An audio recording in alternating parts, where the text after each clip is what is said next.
नहीं लगता बाजी अपने और जारून भाई के झगड़े में तुम्हें घसीटती हैं। तुम मुझे ब्लैकमेल करने पर उतर आई हो? तुम अपने घर जाओ, अपनी प्रॉब्लम्स खुद सॉल्व करो। ऐसा लगता है कि जैसे वो प्लानिंग के साथ आई थी हमें लूटने के लिए।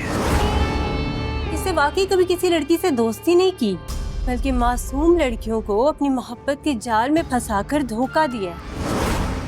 शराकत ड्रामे की आने वाली एपिसोड बहुत ज्यादा इंटरेस्टेड होने वाली है। इसमें जब माहम कबाई बात करता है अपनी बीवी जारा से तो कहता है कि मुझे बिल्कुल अच्छा नहीं लगता जब आजी जारून भाई और अपने मामले में आपको घसीटते हैं।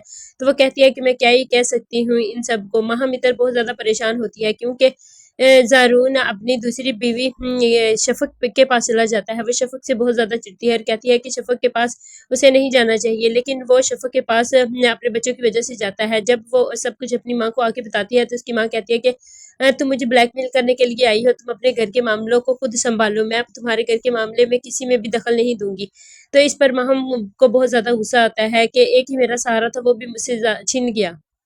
इधर राशिद और इसकी माँ जो सबको लूट रहे हैं, वो ये सोच रहे हैं कि किस तरह से इन सबको लूटा जाए, लेकिन दुआ इन सबको लूट कर चली जाती है। तो वो अपनी माँ से कहता है मुझे तो लगता है कि वो लड़की हमें लूटने ही आई थी, इसी वजह से वो इतनी जल्दी चली गई।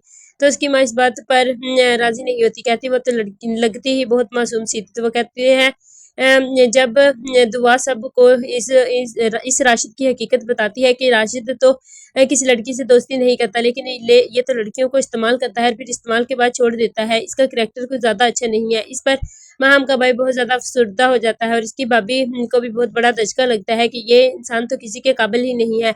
ये किस तरह लड़कियों का मिसयूज़ करता है और उसे अपने फ़ायदे के लिए इस्तेमाल करता है और लड़कियों के साथ बहुत बुरा सलूक करता है।